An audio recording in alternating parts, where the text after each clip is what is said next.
إله إلا الله لا إله إلا الله لا إله إلا الله لا إله إلا الله لا إله إلا الله لا إله إلا الله.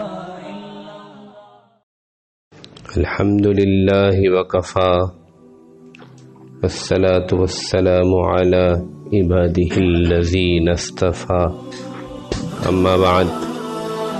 عن عبد الله بن عمرو رضي الله تعالى عنه قال قال رسول الله صلى الله عليه وسلم أربع من كن فيه كان منافقا خالصا ومن كانت فيه خصلة منهن كانت فيه خصلة من النفاق حتى يدعها إذا اؤتمن خان وإذا حدث كذب وإذا عاهد غدر وإذا خاصم فجر.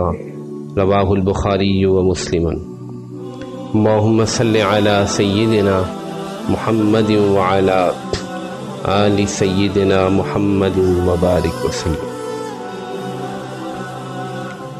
بعض کفریہ اعمال اور اخلاق کے بعد اس سے کم تر چیز نفاق ہے. منافقت، نفق اس سرنگ کو کہتے ہیں جو جنگلی چوہا لگاتا ہے، گویا کہ اس کا گھر ہوتا ہے.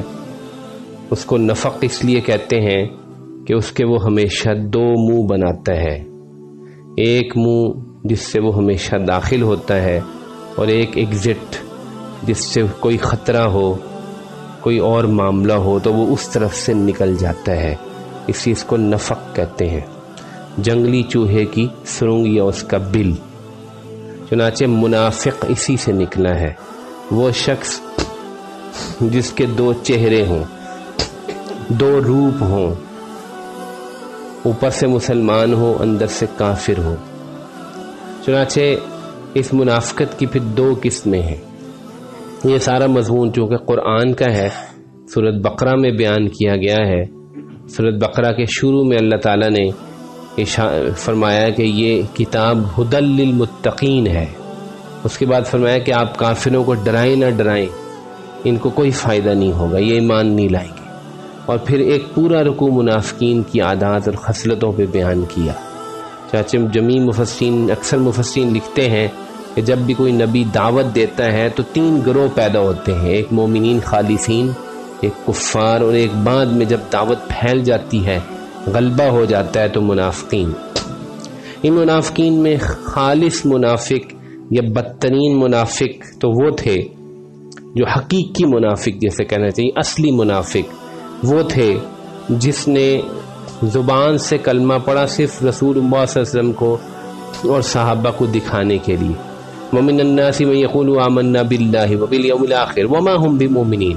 اور حقیقت میں وہ ایمان لائے ہی نہیں تھے، بلکہ دل سے مخالف تھے، منکر تھے. بات کو ذرا سمجھیے کہ بہت اہم نقطہ ہے. اوپر سے کلمہ پڑھا تھا، دل سے مخالف تھے. اور جب کہا جاتا اذا قیل لهم آمنوا قالوا انؤمن كما آمن السفهاء، کیا ہم ان بے وقوفوں کی طرح ایمان لے آئیں؟ اصل میں دل میں شدید ترین مخالفتی، جیسے عبداللہ بن ابی بن ابی سلول رئیس المنافقین، اس کے بہت سارے ساتھی جنہوں نے ہر موقع پر بے شمار مخالفتیں کی. کیا تبوک کا موقع جس وقت اتنی زیادہ مسلمانوں کو غلبہ تھا، پورا مکہ فتح ہو چکا تھا، قریش مسلمان ہو چکے تھے، اور سورۃ توبہ آپ پڑھیے، یہ منافقین آپ علیہ السلام اور رسول اللہ صلی اللہ علیہ وسلم صحابہ کا مذاق اڑا رہے تھے. قل اباللہ وآیاتہ ورسولہ کنتم تستہزئون. اللہ تعالیٰ نے فرمایا کیا اللہ، رسول اور اس کی آیات کا مذاق اڑاتے ہو؟ ہم چھوڑیں گے نہیں ان کو. تو یہ منافقت حقیقی تھی، منافقت اصلی تھی. ان کے بارے میں فرمایا ان المنافقین فی الدرک الاسفل من النار ولن تجد لهم نصیرا. منافقین جہنم کے سب سے نچلے طبقے میں ہوں گے. سورۃ نساء، کوئی ان کا مددگار نہیں. تو یہ جو حدیث ہے اس میں فرمایا اربع من کن فیہ کان منافقا خالصا، جس میں یہ چار خصلتیں ہوں وہ خالص منافق ہے. تو یہ حدیث مشکل ہے. امام نووی نے مسلم میں لکھا ہے کہ حدیث مشکل ہے, اس کی تشریح کرنا مشکل ہے کہ خالص منافق تو وہ ہے جو دل سے کافر ہو. مشکل کیوں ہے یہ حدیث؟ کیونکہ تو مومنین میں پائی جاتی ہیں یہ عادات, تو اس لیے اس کو کہیں گے سیرت کا منافق, عملی منافق. عمل کے اعتبار سے منافق, عقیدے اور قلب کے اعتبار سے منافق نہیں ہے. جس میں جتنی زیادہ یہ 4 صفتیں پائی جائیں گی اتنا ہی منافقت یا منافقت کا آپ کہہ لیں اس کے اندر جو ایک خاص عادت ہے, منافقانہ عادت, وہ اس میں زیادہ پختہ ہوگی. اور اگر کسی میں بدبختی سے وہ ساری عادتیں جمع ہو جائیں تو گویا کہ وہ اپنی سیرت میں یا اپنے عمل میں پکا ہی منافق ہے. کیونکہ آپ نے فرمایا وَمَنْ كَانَتْ فِيهِ خَصْلَةٌ مِّنْهُنَّ كَانَتْ فِيهِ خَصْلَةٌ مِّنَ النِّفَاقِ. 4 ایسی چیزیں ہیں جس میں پائی جائے تو وہ منافق خالص, اور جس میں ایک اس میں سے پائی جائے تو وہ ایک خصلت نفاق کی. تو معلوم ہو گیا کہ عملی نفاق ہے اور یہ قیامت تک جاری ہے. حضرت شاہ ولی اللہ نے الفوز الکبیر میں لکھا ہے کہ یہ منافقت عملی یہ بڑھتی چلی جاتی ہے اس زمانے میں. تو وہ تو آج سے 150 سال پہلے کہہ گئے 200 سال, اب تو بہت برے حالات ہیں. بہرحال فرمایا حتی یدعہا, یہاں تک کہ وہ ان کو چھوڑ دے تو ٹھیک ہے, وہ اس عملی منافقت سے باہر آ جائے گا.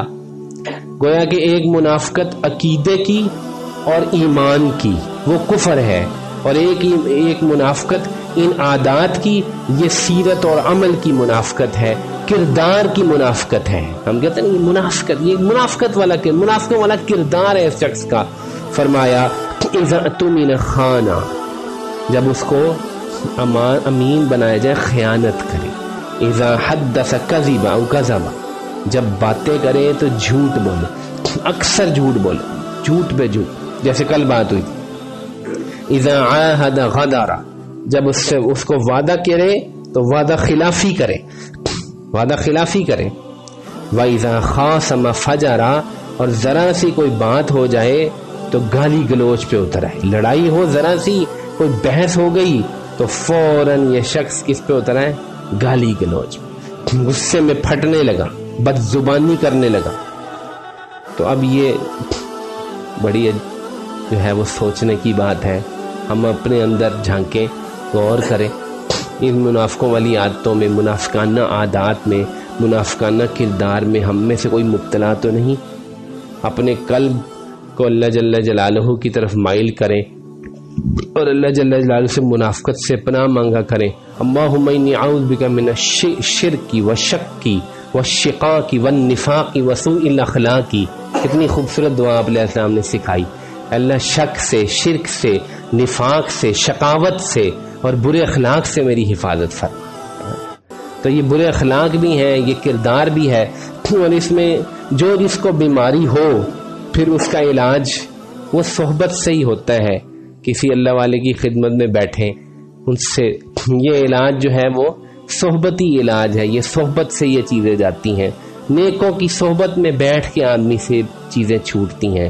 اس کے لیے اور کوئی باقاعدہ کوئی ٹریننگ نہیں ہوتی اس کی, یہ بس صرف صحبت ہے. اس میں جس کی جتنی صحبت اچھی ہوگی, نیک ہوگی, سچوں کے ساتھ بیٹھے گا. یا ایھا الذین آمنوا اتقوا اللہ وکونوا مع الصادقین, اے ایمان والو اللہ سے ڈرو, سچوں کے ساتھ ہو جاؤ.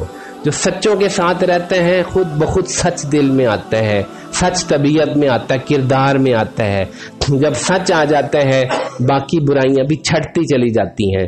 پھر وہ وعدہ خلافی بھی جو جھوٹ کی ایک قسم ہے وہ بھی چھوٹ جاتی ہے. پھر زبان بھی آہستہ آہستہ کنٹرول میں آ جاتی ہے. اللہ تعالی ہمیں ایسے منافقانہ کردار سے محفوظ فرمائے. وآخر دعوانا ان الحمد للہ رب العالمین.